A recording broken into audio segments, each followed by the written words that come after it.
What is up, YouTube? Today I'll be recording the Guild War Headhunt tier list. A lot of you guys watched the RTA Headhunt tier list and liked it, and I think a few of you actually in the comments were also asking when the Guild War one is going to be coming out, and people were messaging me on Discord about it. I did record one on stream a few days ago, but I'm kind of re-recording a new one because I felt that the one that we recorded on stream was, not fully polished, and also got a little bit of feedback from some of my guildmates in Palladia as well. So I kind of took that into consideration. So if you guys do enjoy or find this useful, please drop a like and comment for the algorithm. Subscribe if you haven't already, and let's get right into it. Now, how I categorize this tier list is going to be by a few different sections. The non-available, obviously, are the ones that you can't choose from Headhunt. That goes without saying. It's going to be up to ML Aria.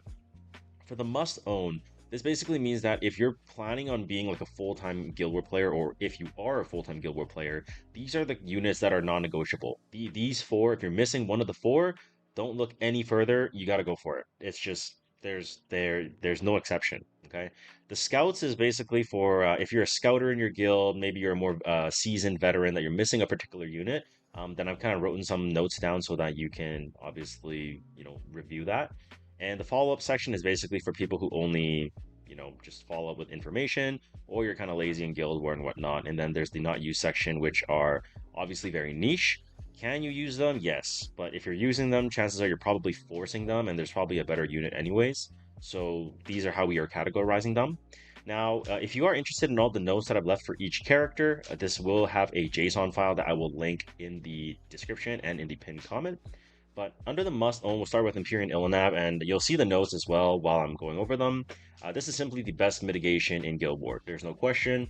Obviously, with the release of more characters, let's just look at Hecate, for example, even more penetration, right? Every single character that comes out, it seems to always have some form of penetration. During Harsetti, when she was meta, Illinav has always proven to be very, very strong versus that matchup. And you're always going to need penetration resistance in this day and age on Epic 7, so this is going to be one of those timeless units that you can always rely on, and will always hold its value. Now, the second unit we're going to be looking at is Boss Aronka. She would probably be under the Scout section if it was not for the Ruel EE. The Ruel EE really did make her just absolutely broken because you could put a 30k POV Baronka in the front with Ruel to basically just damage limit and then full heal, and she just never dies, right? And then you could have a DPS as a third unit. Sometimes maybe it's like ML Shu or ML Ross or whatever the case may be, right? Just a very, very, very powerful unit, and very easy to build as well. I know some players that are maybe newer, maybe this is your first headhunt. No, you don't really need Rocket Punch or MOAS to basically play with Aronka. You can go POV, you can go Noble Oath, Holy Sack, Adamant Shield. You can basically go anything. Basically, you just want to make it super, super tanky, and that is it, right? If you are missing Ruel, I will say maybe hover on the other options first, because Baronka does really need to have Ruel to fully get her value. But even without her, you'll still get really, really good results, and I've seen that on newer accounts from the Origin event, right? So Spirit Eye Celine is one of the best DPS options in the game overall. She is one of the only DPS that can beat Free Rin, obviously with some help, or if it's like a prolonged Guild War attack. And there are so many different metas that Celine has, always held her place. Um, for example, you would have, you know, Frida, Litica, Celine. You now have Celine, Ruel Bellion for Freerin. You have Celine, Bellion, Christie for Freerin. You have, Celine, Shooting Star Arcades, with Christie for the Seafanta Politis, Emma Hua Young, A Meru meta. We had Spirit Eye Celine for the Ran Senya Lilius meta. So she has been one of the premier units that has always had a place for I don't even know how many seasons, probably 6, 7 seasons, 8, 9, 10 seasons now. So she's very good. So she's a very, very good unit with which you will get really good mileage out of. Now, Luna is one of those timeless units, again, similar to ML Illinav, where there will always be units in the game that rely on passives, right? We look at the Satsukas of the world, we look at the Empyrean Illinavs of the world. There's always going to be passives that you can seal, and this is no different, right? She is the best mage that you can go for ever since the release. She has always been a must own in Guild War. She is just in a tier of her own almost, right? And if you're like a slower player that's looking at this, oh, I don't have speed gear, you don't have to cleave with her. You can just go like slow. Many of my Guild War videos, we will use like a 180, 200, 220, 240 speed Luna, just really tanky, right? And it's going to work most of the time, right? So, and obviously, if you're a really fast player, you probably don't even need this tier list. But if you have really good top speed, you can abuse Luna with like Luna Frida, Ludwig, and something like that, right? So the scouting section, obviously, this one really depends on your playstyle. It depends on your gear. Strays, if the enemy is too tanky, you can just strays, aim it at ARAM, right? Double S3 headshot. Mind you, if you don't have Benny Marutachi, you can get away with this as a Guild War player. But obviously, if you're someone that's an RTA and Guild War kind of mixed player, then you kind of need Tachi to make him work, right? Or Strike of Aspiration or whatever you call it.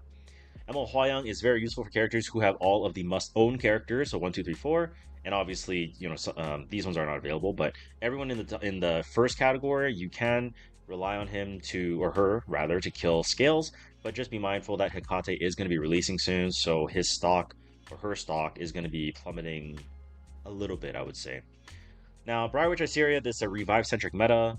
If you see a Ruel on defense, if you see a Ross on defense, you can cleave, right? Especially with Freerin's kit, it enables Bryceria with like 100% crit chance to just immediately proc with Commander Pavel. So she is very strong at the moment if you are planning on playing any form of cleave.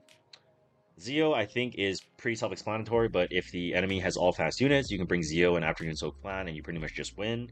And the new buffs to his Soulburn S3 makes him way more consistent in Guild War, because before we would only use him with like Zio Flan or like Zio Frida Ludwig or like Zio Frida Celine or something like that, right? But now with the Soulburn S3, it's more consistent, right? We can play with the Teiyus for the pushback. We don't have to worry about it. It actually makes sense now. So it's very strong, and obviously like Zio, Veronica, Cavill. There's so many iterations of Zio that you can use. So Zio is just very good in that regard. Cavill I think needs no explanation. Zio, Veronica, Cavill, or just free run opener Cavill, and it's very good. Ludwig is going to be easily abused by high-speed players and very easy to gear if you own Frida because you can just put him around 200 speed on just like a speed set with attack percent boot and you're Bing chilling. And obviously one of the best, if not the best, option for soul cleaving. So that's like Briar Cleave, Zeo Cleave, Ran Cleave, any cleave that requires you to soul burn, Luna Cleave, right? He's going to be an amazing unit for you for your account. Now, Urban Shadow Shoe definitely got a little bit weaker with the release of Fallen Cecilia and made change. Sorry, not the release, but like their changes to their kits.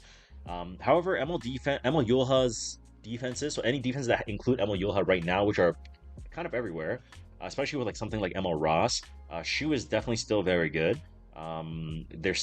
She is still used in some of the higher level like Guild Wars that you may see. So still very good. Anytime they're too tanky and you don't have strays as an option, you can just go like Shu, especially if you like Arunka and Ruel. Shu's just ripping through everything, right? A hand guy used to be in the must-own category, but with Harsetti becoming less popular, his stock continues to fall, and it's very obvious, right? He was the primary unit with Sweet Miracle in case you got stunned, if you got two-turn feared by more. He was the main option of basically using as a cleanser. But Young Senya obviously has kind of replaced this role. ARAM has replaced this role. And so Mediator Queric is definitely not as good as it used to be, but still very good nonetheless for those situations. Now, Bellion, if you're a newer player, no, you do not need 3F for this unit. And if you have trouble against Freerin in general, Bellion is an amazing unit to use. And in a lot of meta Guild War offenses that we use right now, it usually typically consists of Celine Bellion +1, whether that's Christie or Ruel, it really depends.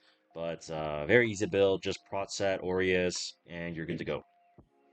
Dragonbright Senya used to be amazing a few seasons ago, especially with the release of Renak. Now, I will say if you don't have 3F, you can probably skip, because if you are planning on using Dragonbright Senya for Guild War, 3F is going to give you the best value out of Oath of Punishment, which is the S2 passive. But for example, like during the Renak meta, we would have Amiki in the back, and then you would have Renak go, or you would versus the Harsetti New Kid Aiden meta, it would be like Luna in the back, and then Aiden would S3 into Luna, and then she would tank it, right? And then Bright Senya goes, and then bada bing, bada boom. So Dragon Bright Senya has proven to be very, very good for many seasons, but unfortunately, she is finally starting to lose her value in the meta. Fallen Cecilia obviously is the primary answer into any Renact defenses when tanking down, and any fixed damage in general. So the most premier one would be any Renact defense. Most of the time, we're running like Fallen Cecilia, Angelic Montmorency, Imperial Ilanav, right? That type of setup. Um, yeah. And if you watch Meowmix, obviously who's my guildmate, he does a lot of that. So if you want to see what that looks like, feel free, or check some of the tournament videos that I uploaded a few weeks ago. Has a few of those attacks in there as well. Now, Twisted Eidolon Kayron basically extincted every Lone Wolf Payra defense completely. Lone Wolf Payra was kind of tearing through the meta on defense because she could be built fast, she could be a Luna bait on Spirit Purification, she could be super slow to bait Benimaru. Very, very annoying unit to deal with on defense, but with Kayron getting buffed, basically Lone Wolf Payra disappeared overnight. So very easy to build as well when pairing with Abigail and or Christie and Shooting Star Arcades. So very good if you are considering Kayron, but basically if you see a lot of dark units, Kayron's probably going to win that one pretty much. Now, Seafan Hippolytus, Awaken Leaf has brought Seafan Hippolytus back into some of the gameplay in the higher level Guild War, but honestly, not that much. I will say that Seafan Hippolytus and Janua dominated the offense meta for so long. Basically, you would have one attack that was basically SPP Janua. The second attack, you would figure it out, right? So that is no longer, unfortunately, but she's still very strong if you do have Janua, so still a very solid pickup. Now, Harsetti, if the enemy is too fast on their defenses without any guiding light options, for example, Renok, then you can use her with a nuke plan to abuse her passive. Um, However, Harsetti stocks do continue to go downwards because the newer units seem to just not really be affected by Harsetti, and Harsetti is kind of just one of those units that get phased out, right? They release so many characters to counter her, right? You have Yenya, you have Aram, and just, yeah, just not as good anymore, unfortunately. Genesis Ross, right? Then you have a Requiem Moana, only really used in particular scout comps, which is the Zeo Flan Requiem Moana, so very, very specific. Solitaria of the Snow, also very specific scout comp. Zeo Solitaria Ludwig versus any flan defenses, and LRK Soli +1 for any flan defenses as well. But obviously, flan defenses now on Guild War are pretty much non existent, so I would probably recommend you look away from this unit. Now, Sylvian Sage Vivian is one of the primary DPS units during the Renak meta, which we would use with aim at FCC to stop the. Well, you would have Renak targeting the aim it, and then FCC to stop the fixed damage, and then you would have a nuke Sylvian Sage. If you are a longtime viewer of the channel, you'll know exactly what I'm talking about. But again, if you would now that we're already kind of phasing out of the Renak meta, a lot of these characters that you're seeing that we talk about Renak, you can probably reconsider other options that might be higher priority. Now, Dragon King Sharoon really is only used by fast players with Renak Sharoon +1. Usually it's the ML Shuri to AoE bomb with Sharoon to just cycle your whole team.